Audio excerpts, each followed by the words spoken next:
Halo semuanya, Assalamualaikum warahmatullahi wabarakatuh. Oke, pada pertemuan kali ini pertemuan yang pertama ya, first time. Nah, di sini kita akan membahas bangun ruang. Untuk cakupan materinya itu yang pertama ada tabung. Apa sih tabung? Tabung itu bangun ruang yang dibentuk oleh dua buah lingkaran identik yang sejajar dan sebuah persegi panjang yang mengelilingi kedua lingkaran tersebut. Yang kedua ada prisma. Nah, prisma itu apa? Prisma itu bangun ruang yang dibentuk bidang alas dan bidang atasnya itu sejajar dan kongruen. Oke, yang pertama tabung ya. Oke, next. Oke, ini ada gambar tabung ya. Gambar tabung itu ibarat apa ya, kayak kaleng susu ataupun kaleng roti. Nah, apabila ininya dibuka akan menjadi seperti ini. Namanya jaring-jaring tabung. Jadi ini adalah tutupnya berupa lingkaran, kemudian alasnya juga berupa lingkaran, dan untuk selimutnya yang mengelilingi tabung ini apabila dibuka itu akan menjadi persegi panjang gitu. Nah, ini merupakan ciri-cirinya.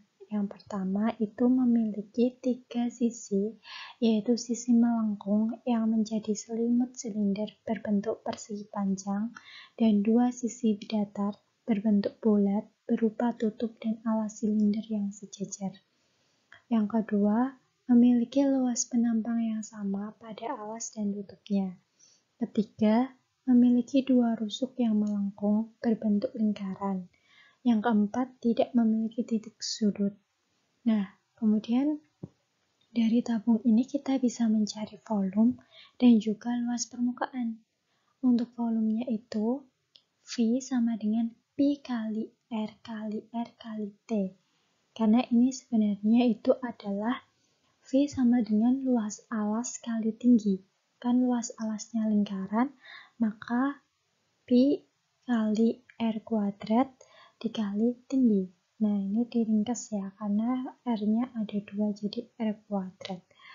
Kemudian ada luas permukaan atau L, itu sama dengan yang menyelimuti. Yang di sini, di sini, di sini. Seperti kita itu ibarat membungkus kado yang berbentuk tabung. Nah, berapa luas kertas kado yang kita butuhkan? Nah, itu adalah luas permukaan. Caranya itu adalah 2 dikali P kali R kali R ditambah T. Gitu. Karena ini itu sebenarnya kan 2 kali P dikali R kali R. Itu kan sama aja luas 2 lingkaran. Sedangkan kalau 2 kali P kali R kali T itu sama dengan luas dari ini persegi panjang gitu. Oke, kita masuk ke poin 2, itu ada prisma. Oke, next. Nah, jenis-jenis prisma itu juga banyak ya, ada square prism, triangular prism, pentagonal prism. Nah, ini adalah maksudnya itu yang membedakan itu alasnya juga tutupnya. Jadi ini ada persegi, ini ada segitiga, dan ini ada segi 5 gitu. Ini adalah ciri-ciri atau sifat-sifatnya. Yang pertama itu memiliki alas, tutup, dan selimut. Kemudian selimut prisma itu merupakan bidang datar, bisa kotak ataupun persegi panjang. Kemudian memiliki sudut sebanyak 2 kali segi alasnya. Yang keempat, memiliki rusuk 3 kali segi alasnya. Yang kelima itu memiliki ujung-ujung yang identik satu sama lainnya. Nah, dari prisma ini kita juga bisa mencari volume, kemudian tingginya, dan juga luas permukaan.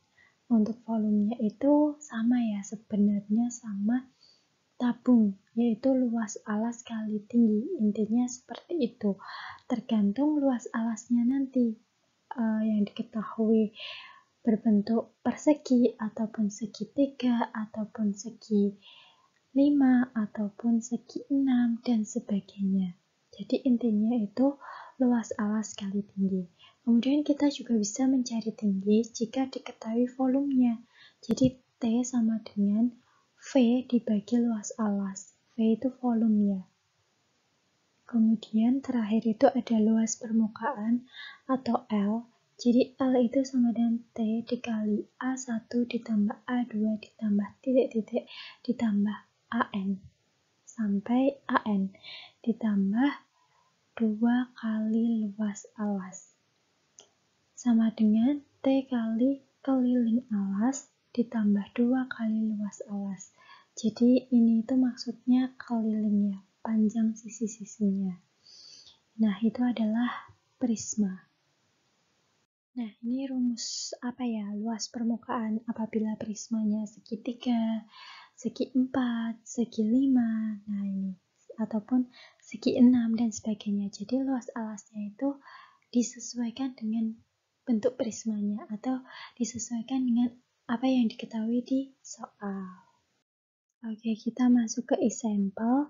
Di sini ada soal. Yang pertama itu sebuah tempat minyak tanah berbentuk prisma segi 4 beraturan dengan ukuran 4 desimeter dan tinggi 8 desimeter.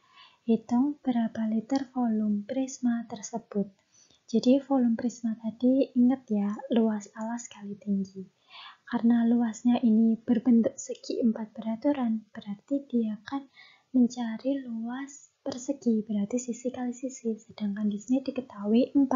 Jadi 4 kali 4 dan tingginya itu 8 dikali 8 sama dengan 128 desimeter kubik atau desimeter kubik itu sama aja liter.